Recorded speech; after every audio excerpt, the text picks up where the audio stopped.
ጤና ይስጥልኝ ተመልካቾቻችን እንደምን ቆያችሁ?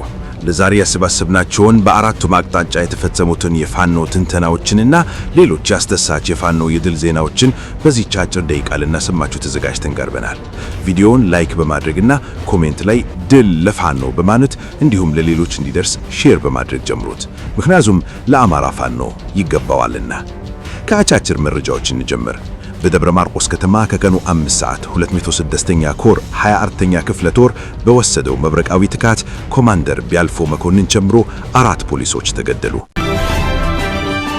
15ኛ ክፍለ ጦር የሰሜን ወሎ ዞን መቀመጫ ከሆነችው ወልዲያ ከተማ በ15 ኪሎ ሜትር ርቀት ላይ በምትገኘው ሳንቃ ከተማ ሰፊና ከባድ አውደ ውጊያ በማካሄድ ድል ተጎናጸፈ።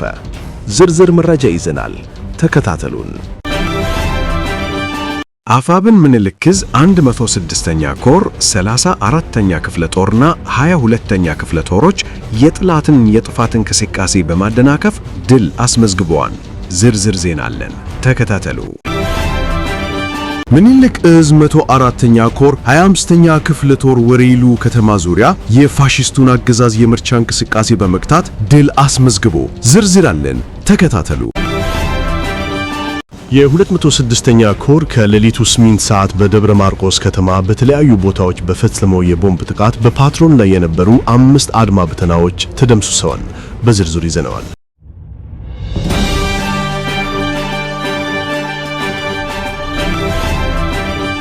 በደብረ ማርቆስ ከተማ ከቀኑ 5 ሰዓት 206ኛ ኮር 24ኛ ክፍለ ጦር በወሰደው መብረቃዊ ጥቃት ኮማንደር ቢያልፈው መኮንን ጨምሮ 4 ፖሊሶች ተገደሉ።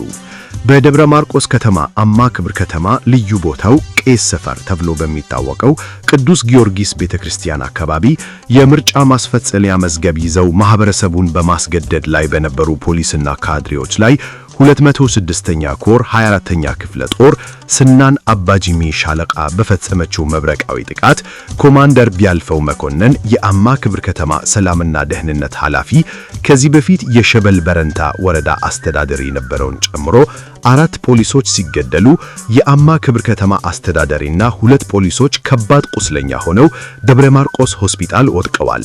በጠራራ ፀሐይ የጠላትን ጠንካራ ምሽግ በማለፍ በደብረ ማርቆስ ከተማ ዘልቀው በመግባት ከቀኑ 5 ሰዓት አስደናቂ ጀብድ የፈጸሙት የስናን አባጅሜ ነበልባል ተዋጊዎች በስናይፐርና መትረጊስ የታገዘ ውጊያ በመክፈት የጠላትን ቅስም የሰበረ አስደናቂ ፈጣን ጥቃት በጠላት ተላላኪዎች ላይ ፈጽመዋል። ስምረት የተባለችው ፖሊስ በጥቃቱ የተገደለችው ሌላኛዋ የምርጫ አስፈጻሚ ባንዳ ስትሆን አቶ ስለሽ ሙሉነህ የአማክብር ከተማ አስተዳዳሪ ጨምሮ ምስጋናውና መኳንት የተባሉት ፖሊሶች ደግሞ ከባድ ቁስለኛ ሆነው በደብረ ማርቆስ ሆስፒታል እያጣጣሩ የሚገኙት ናቸው። በደብረ ማርቆስ ከተማ ባልተገመተ ሰዓት በተፈጸመው አስደናቂ ጥቃት የተደናበረው የአረመኔው ሰራዊትና ካድሪው በታላቅ ሽብር የተዋጠ ሲሆን የከተማዋን ወጣቶች በገፍ እያፈሰ ወደ ማጎሪያ ጣቢያ እየወረወራቸው ይገኛል። በትናንትናው ዕለት በከንቲባ ጽሕፈት ጠባቂዎች ላይ በተፈጸመው ጥቃት እንዲሁ 4 አድማ ብተና ሲገደሉ 5 የሚሆኑት ደግሞ ከባድ ቁስለኛ መሆናቸው የሚታወስ ነው። 15ኛ ክፍለ ጦር የሰሜን ወሎ ዞን መቀመጫ ከሆነችው ወልዲያ ከተማ በ15 ኪሎ ሜትር ርቀት ላይ በምትገኘው ሳንቃ ከተማ ሰፊና ከባድ አውደ ውጊያ በማካሄድ ድል ተጎናጸፈ። ከጧቱ 2 ሰዓት ተኩል ጀምሮ እስከ ቀኑ 11 ሰዓት ድረስ ለተከታታይ 9 ሰዓታት ከጠላት ጋር ሲደረግ በነበረው ከፍተኛ ትንቅንቅ የ15ኛ ክፍለ ጦር ነበልባሎች የአብይ አህመድን ዙፋን ጠባቂ ሰራዊት ሙትና ቁስለኛ በማድረግ የአይበገሬነት ጽናታቸውን በታላቅ ጀግንነት አስመሰክረዋል። በተመሳሳይ ወቅት ከበቁሎ ማነቂያ አቅጣጫ ለዙፋን ጠባቂው ኃይል ድጋፍ ለመስጠት የመጣው ተጨማሪ የጠላት ጦር በጀግናው ፋኖ አይቀጡ ቅጣት ተቀጦ የደረሰበትን ኪሳራ ተሸክሞ በውርደት ወደ መጣበት በቁሎ ማነቂያ ለመፍረጥ ገጥ ተገዷል። በንጹሃን ላይ የተፈጸመ አሰቃቂ ጥቃት የአገዛዙ ሰራዊት በጦር ሜዳ የደረሰበትን ሽንፈት ለማካካስ ሁልጊዜም እንደሚያደርገው የጥቃቱ ሰለባ ያደረገው ንጹሃን ዜጎችን ነው። ጦርነቱ በነበረበት ቀጠና ሲጓዙ በነበሩ አንድ የህዝብ ማመላለሻና አንድ የጭነት መኪኖች ላይ በከፈተው እሩምታ መኪኖቹ ተመትተው እንዲቆሙ አድርጓል። በዚህ አረመኔያዊ ድርጊት አርቲስት ማዲቱ ሙዳይ ከልጆቿ ጋር በነበረችበት መኪና ላይ ጥቃት ተፈጽሟል። በተከፈተ ጥቃት ሹፌሩን ጨምሮ 4 ሰዎች ሲቆሰሉ 2 ንጹሃን ሰዎች ሕይወታቸው አልፏል። ይህ በንጹሃን ላይ ያነጣጠረ ጥቃት የአገዛዙን የክፋት ጥግ የሚያሳይና የትግላችንን አስፈላጊነት ይበልጥ የሚያረጋግጥ ነው።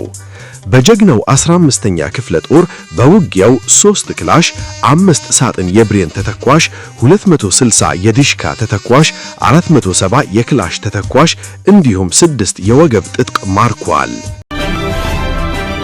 አፋብኃኝ ምኒልክ ዕዝ 106ኛ ኮር 34ኛ ክፍለ ጦርና 22ኛ ክፍለ ጦሮች የጠላትን የጥፋት እንቅስቃሴ በማደናቀፍ ድል አስመዝግበዋል። መጋቢት 14 2018 ዓ.ም ከጋሸናና ከወልዲያ በገፍ ኃይል በማስገባት 3 BM2 02 ዙ 23 ለቁጥር የሚያታክቱ እግረኛ እንዲሁም በድሽቃና በሞርተር ጭምር በመታገዝ ወደ መጌ ዋድላና እስታይሽ አቅጣጫ የጥፋት እንቅስቃሴውን ለማራመድ ከጠዋቱ 2 ሰዓት እስከ አመሻሽ 2:30 ሰዓት ድረስ የቋመተ ቢሆንም በአይበገሬ ፋኖች ተለብልቦ ተመልሰዋል። ዕለተ መጋቢት 15 2018 ዓ.ም መራር ሽፈትን የተከናነበው የጥላት ብርሃኑ ጁላ ሰራዊት ለበቀል ተነሳስቶ የቆጡን አውርድ ብላ የብብቷን የሆነበት አገዛዙ በሁለቱ ክፍለ ጦሮች ተናዳፊ ተረቦች ቅንድቡን ሲባል ውሎ አምሽቶም ወደ የመጣበት ቁስለኛውን ተሸክሞ ወደ መጣበት ተመልሷል። ሰርክ ተሸናፊነትን በሞራሉ አስከሬኑንና ቁስለኛውን በትከሻው ተሸክሞ የሚመለሰው የብልጽግና ወበር አስጠባቂ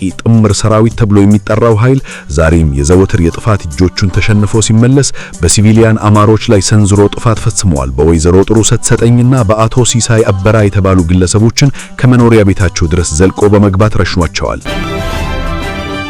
ምኒልክ ዕዝ 104 ኮር 25ኛ ክፍለ ጦር ወሬሉ ከተማ ዙሪያ የፋሽስቱን አገዛዝ የምርጫ እንቅስቃሴ በመክታት ድል አስመዝገቡ።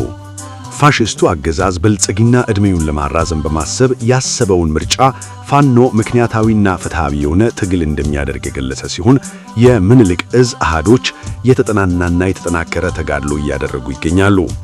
የአማራ ፋኖ ብሔራዊ ንቅናቄ አፋብኃኝ ምስራቅ አማራ ቀጠና ምኒልክ ዕዝ 104 ኮር 25ኛ ክፍለ ጦር ሞርተር መድብተኞች የአማራን ሕዝብ ስቃይና መከራ ለማራዘም እንዲሁም ፋሽስቱ አገዛዝ ዕድሜውን ለማራዘም የአማራን ሕዝብ እየጨፈጨፈ ላለው ብልጽግና ቡድን በወሬሉ ወረዳ ካቤ ከተማ ሕዝብን በግዴታ ለመሰብሰብና የምርጫ ካርድ እንዲያወጡ ለማድረግ ሲሯሯጥ የተጠናና የሞርተር ጥቃት በመፈጸም የቡድኑን ቅጅት በማክሸፍና ስራቸውን በአግባቡ በመወጣት ድል አስመዝግበዋል። የ206ኛ ኮር ከሌሊቱ 8 ሰዓት በደብረ ማርቆስ ከተማ በተለያዩ ቦታዎች በፈጸመው የቦምብ ጥቃት በፓትሮል ላይ የነበሩ 50 አድማ በተናዎች ተገድለዋል። አነፍነፊው የ206ኛ ኮር አደኝ ቡድን በደብረ ማርቆስ ከተማ ከሌሊቱ 8 ሰዓት ከመሃል አደባባይ ተነስቶ ወደ ወሃጋኑ የከነፌ በነበረ ፓትሮል ላይ አበማ ማጣጣፊያ ሲደርስ በተፈጸመበት የቦምብ ጥቃት 5 የሚሆኑት ወዲያውኑ ሲሞቱ 4 የሚደርሱት ከባድ ቁስለኛ መሆናቸው ተረጋግጧል።